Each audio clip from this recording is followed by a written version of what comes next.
Assalamualaikum warahmatullahi wabarakatuh. Perkenalkan nama saya Kori Aina, NIM 0530634332. Saya dari Prodi Sistem Informasi dari UPPJJ Purwokerto. Di sini saya akan mempraktekkan tugas 2 pemrograman berbasis web. Di sini yaitu soal tugasnya Anda diminta membuat aplikasi website sederhana untuk pemesanan bahan ajar di universitas terbuka. Pada tugas praktik kedua ini, mahasiswa berfokus untuk membuat aplikasi website berbasis Vue.js sebagai framework yang digunakan sepanjang pengerjaan tugas praktik 2. Sehingga data-data yang dibutuhkan tidak dibaca melalui database, tetapi melalui file JS sebagai dummy data yang dilampirkan bersama tugas praktik ini. Di sini soalnya yaitu buatlah 2 halaman website yang perlu dikembangkan sebagai berikut. Yang pertama yaitu halaman stok bahan ajar, menampilkan data stok untuk seluruh UT daerah. Di sini yaitu ada berikut kode mata kuliah atau nama mata kuliah, judul, kategori mata kuliah, UT daerah, lokasi rak, jumlah stok bahan ajar, lalu ada jumlah stok safety bahan ajar, status, lalu terakhir catatan. Kita ke ini ya, ke Visual Studio Code-nya. Ini ada di visual di doc app.js ya. Untuk mengambil data bahan ajarnya, ini untuk filter shot tampilan tabelnya. Nah, ini untuk data form, untuk stok, untuk yang itu ya, pop tambahan shot sesuai ini ya, yang ada di sini. Ini ya, ada kode mata kuliah, kategori UT, lokasi, jumlah, stok, safety, bahan ajar, lalu status. Ini ya. Kerjaan yaitu ini ada di add item, ini UPJJ, ini untuk kategori, kodenya, judul, kategori, UPPJJ, pilih kategori, ini lokasi rak, harga, quantity, lalu ini catatan. Lalu ini ada terdapat fitur untuk mengedit stok bahan ajar di bagian untuk mengedit ada di ini ya, edit item untuk mengedit stok bahan ajar ada di bagian ini. Ada bahan untuk delete item ya, untuk delete bahan ajar. Lalu di sini terdapat fitur untuk melakukan filter dan sort data stok. Nih, terdapat filter stok berdasarkan UT daerah, pilihan dari seluruh UT daerah, dan daftar setiap UT daerah, lalu kategori mata kuliah. Runkan kodingannya ini ya, di bagian login atau index. Kita runkan terlebih dahulu. Nah, ini ya. Saya contoh menggunakan email Rina ya. Di sini bagian data JS saya menggunakan email Rina.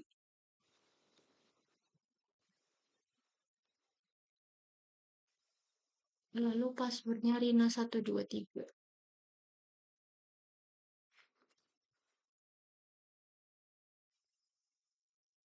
Ya, kita ke informasi bahan ajar. Ini ya, sebuah datanya.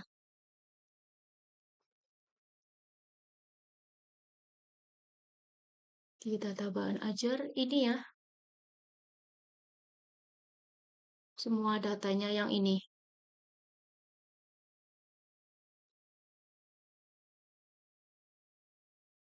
Ini ada kode, judul, kategori, UPPJJ, lokasi rak, harga, jumlah, status, catatan, lalu aksi. Untuk status aman yaitu jika jumlah bukunya lebih dari 10, maka akan berstatus aman. Jika kurang dari 10, maka akan menipis ya ini ya, tulisannya menipis. Jumlahnya 0, maka statusnya akan kosong ya. Stok yang hanya menampilkan jumlah stok, quantity dari jumlah safety stock dan jumlah stok. 0 untuk menjadi daftar yang mengingat melakukan reorder bahan ajar.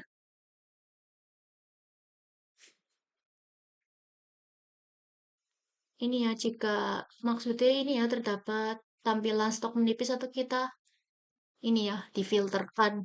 Nah, ini klik centang saja. Di sini terdapat fitur store untuk mengurutkan berdasarkan judul, stok, dan harga. Ini ya judulnya. Di sini untuk mau judul, ada judul. Ini dari abjad. Lalu dari untuk jumlah ini sesuai ini ya. Jumlah stoknya yang paling terkecil hingga yang terbesar. Lalu ini untuk harga. yang paling termurah hingga yang termahal ya. Terdapat fitur filter yang dapat di-reset atau diulang di bagian sini ya. Ini ya, di-reset. Nah, di codingan di-reset ada di bagian untuk reset ada di bagian stock apps, ada di ini ya, reset filter. Ini nih. Untuk filter bagian UPJJJ. Lalu ini untuk menampilkan data yang sudah di-filter ya. Dari UPPJJ, kategori, stok menipis. Ada implementasi independent option seperti misalnya ketika memilih filter stok berdasarkan UT daerah, baru akan muncul filter untuk kategori mata kuliah.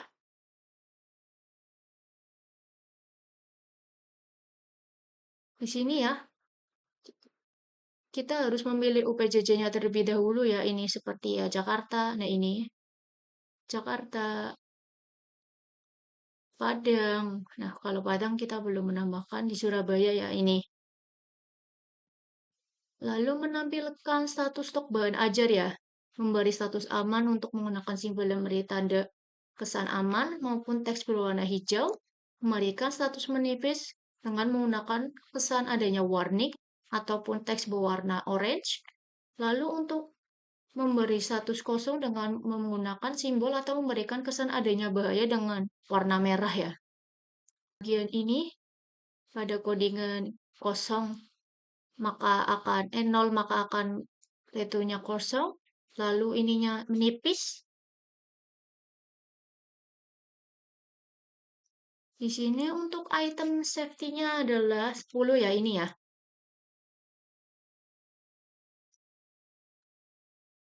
Ini ya untuk kategorinya ada aman menipis.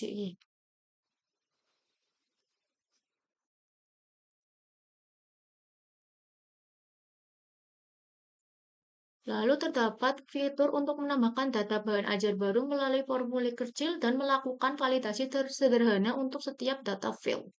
Ada di bagian tambah bahan ajar ya.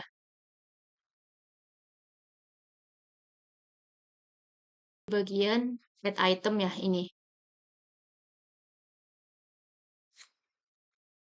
Ini ya tambah bahan ajar. Kita harus mengisi semua ya, semua kolom yang ada di bahan ajar, tambah bahan ajar. Akan mencoba untuk menambahkan bahan ajar yaitu analisis perancangan sistem dengan SIM 4302. Judulnya ANA.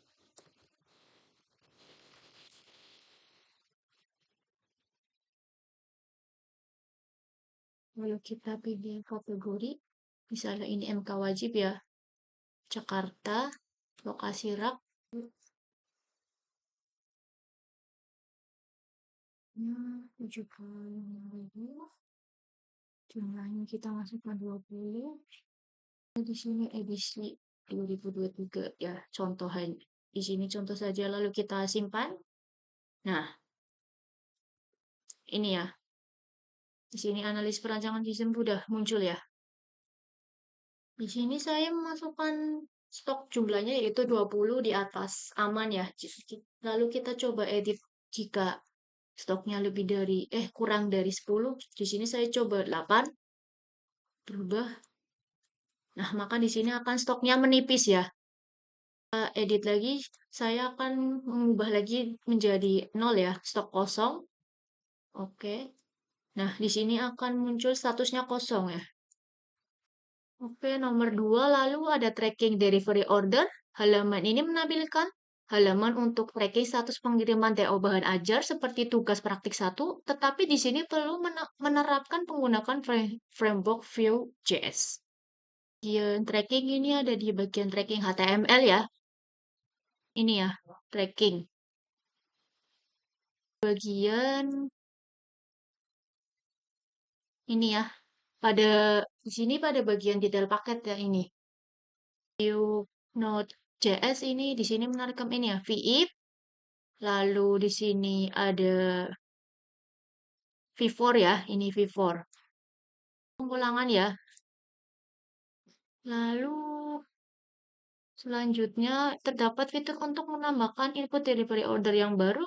Berikut adalah data file field yang perlu diisi. Nomor DO, di mana tergenerate otomatis penomoran terdiri dari DO, tahun berjalan, lalu sequence number. Ini contohnya ya. Misalnya, selanjutnya jika sudah ada tracking terbaru menjadi ini ya, seperti ini. Lalu akan ini ya, mengurut otomatis ke tracking. Di sini ya contohnya. Yang ini sudah ada. Di sini sudah ada nomor DO 2025-001. Nih ini. Lalu di sini jika akan menambahkan lagi akan otomatis ini ya DO 2026 002 2000 006 002. Di sini saya tahun kan 2006 ya. Jadi di sini DO-nya tahun 2006. Pada bagian ini akan tergenerate seharusnya ada di tracking list. Lalu ini ya ke auto generate nomor DO berikutnya. Setiap menambahkan satu akan melanjutkan lagi ke selanjutnya. Kita harus mengisi data ya sebelum harus full ya, harus data lengkap. Lalu di sini NIM diisi secara manual. Diisi secara manual oleh pengguna. Ini ada ekspedisi, misalnya di sini ada JNT regular, JNT express, dipilih oleh pengguna berdasarkan data UPPJJ list. Di bagian ini ya, tracking list. Ini ya. Kita menambahkan manual ya, ada nomor DO, nama, paket. Ini kita coba ya, menambahkan lagi. Di sini tidak usah mengisi nomor DO-nya karena otomatis ya. NIM-nya contoh saja ya.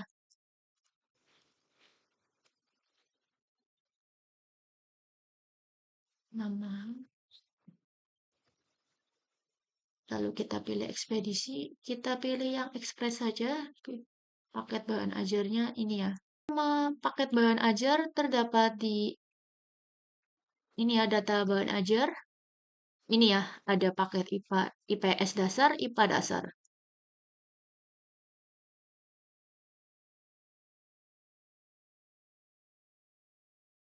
Pilih tanggal kirimnya hari ini aja deh. Lalu kita tambah ya, tambah DO baru. Nah, oke. Nah, selanjutnya, lalu di sini ya, dapat diisi secara manual ataupun menggunakan fungsi date untuk menambah local time. Yang tadi ya, yang ini seperti ini ya. Ini pilih datanya. Lalu di sini ada harga diambil. Ini ya, total harga. Lalu untuk struktur proyek Vue.js pada praktek ini, namanya ya bebas ya, sesuai dengan di sini saya tugas 2, ada index, stok HTML, tracking, style JS. Sekian, terima kasih. Kurang lebihnya mohon maaf. Wassalamualaikum warahmatullahi wabarakatuh.